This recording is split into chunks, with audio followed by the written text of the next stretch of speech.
शिक्षा शास्त्र pedagogy. Question number 1, राष्ट्रीय स्तर पर सामाजिक विज्ञान की पुस्तक की निम्नलिखित में से कौन सी सर्वाधिक महत्वपूर्ण विशेषता है? इसे ऐसा होना चाहिए ताकि सभी सामाजिक समूह इसके साथ संबंधित हो सके। इसे ऐसा होना चाहिए ताकि सभी सामाजिक समूह इसके साथ संबंधित हो सके। नेक्स्ट, निम्न में से कौन सा प्रारंभिक स्तर पर सामाजिक विज्ञान के संदर्भ में सही है? इतिहास, भूगोल, नागरिक शास्त्र, समाजशास्त्र। इतिहास, भूगोल, नागरिक शास्त्र, समाजशास्त्र। नेक्स्ट, सामाजिक विज्ञानों में सर्पिल पाठ्यचर्या का निम्नलिखित में से कौन सा लाभ है?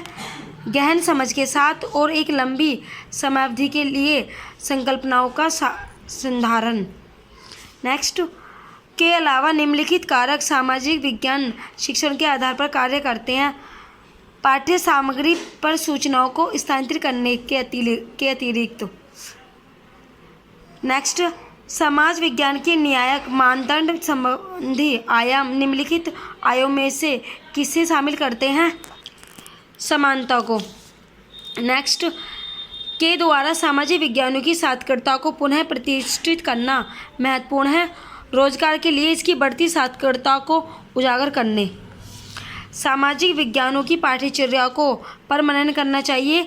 किसी भी ऐतिहासिक घटना की चर्चा के साथ स्त्रियों के परिप्रेक्ष्यों को एकीकृत करना।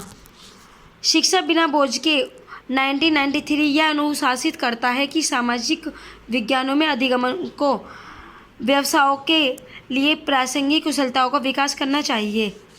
राष्ट्रीय पाठ्यचर्या की रूपरेखा 2005 यह सुझाव देती है कि नागरिक शास्त्र की जगह राजनीति विज्ञान शब्दावली का प्रयोग किया जाए, क्योंकि राजनीति विज्ञान एक अध्ययन क्षेत्र के रूप में वैश्विक रूप में स्वीकृत है।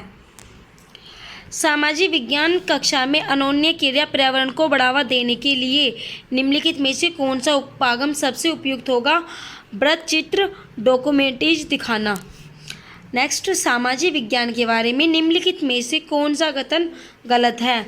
चूँकि सामाजिक विज्ञान मनुष्य से समृद्ध है, इसलिए उनकी खोज की प्रकृति वैज्ञानिक नहीं है। नेक्स्ट, माध्यमिक विद्यालयों में सामाजिक विज्ञान पढ़ाने के संदर्भ में कौन सा कथन सर्वाधिक अनुचित है? सामाजिक विज्ञान पाठ्यचर्या का हिस्सा होना चाहिए ताकि शिक्षार्थी राजाओं के जीवन और उनके बीच हुए युद्ध के बारे में जान सके। लेखक द्वारा अभिव्यक्त एनसीईआरटी की इतिहास की पाठ्य पुस्तक के शीर्षक हमारे अतीत के बारे में निम्नलिखित में से कौन सा कथन सही नहीं है? यह पड़ोसी देशों के अतीत के बारे में है। 6ठी से लेकर 8वीं कक्षाओं में सामाजिक विज्ञान शिक्षण का मुख्य उद्देश्य निम्नलिखित में से क्या है? समाज का विकास, राष्ट्र का विकास, मानव का विकास, सभी। निम्नलिखित में से कौन सा उपरोक्त सारांश के सार को सबसे बेहतर तरीके से संप्रेषित करता है? रोजगारों की सृजनात्मकता के निर्माण में सामाजिक विज्ञान की प्रासंगिकता बढ़ रही है। उपरोक्त सारांश में कौशलों से क्या तात्पर्य है? रोजगार प्राप्त करने के लिए कार्य कुशलता, कार्य संपन्न करने की कुशलता, वांछित रोजगार प्राप्त करने के लिए दक्षता, सभी। बच्चों को आदर्श नागरिक बनाने, उनमें राष्ट्र प्रेम के बीज बोने एवं राजनीतिक समझ विकसित करने के लिए निम्नलिखित में से किन विषयों की शिक्षा दी जानी चाहिए? इतिहास एवं नागरिक शास्त्र की। इतिहास एवं नागरिक शास्त्र की। राष्ट्रीय पाठ्यचर्या प्रारूप 2005 के अनुसार उच्च प्राथमिक स्तर पर सामाजिक विज्ञान की विषय वस्तु निम्नलिखित में से किन विषयों से ली जानी चाहिए? इतिहास, भूगोल, राजनीतिक शास्त्र व अर्थशास्त्र से। इतिहास, भूगोल, राजनीतिक शास्त्र व अर्थशास्त्र से। सामाजिक विज्ञान विषय वस्तु का उद्देश्य होना चाहिए कि छात्रों को परिचित सामाजिक यथार्थों का आलोचनात्मक अन्वेषण एवं उन पर प्रश्न उठाकर जागरूक बनाया जाए। हमारे जैसे विविधतापूर्ण समाज में पाठ्य पुस्तकें इस प्रकार की होनी चाहिए कि सभी क्षेत्रों एवं सामाजिक समूह का उनसे जुड़ाव हो।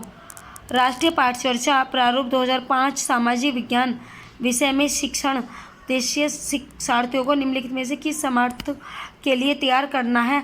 सामाजिक राजनीतिक वास्तविकता का विश्लेषण।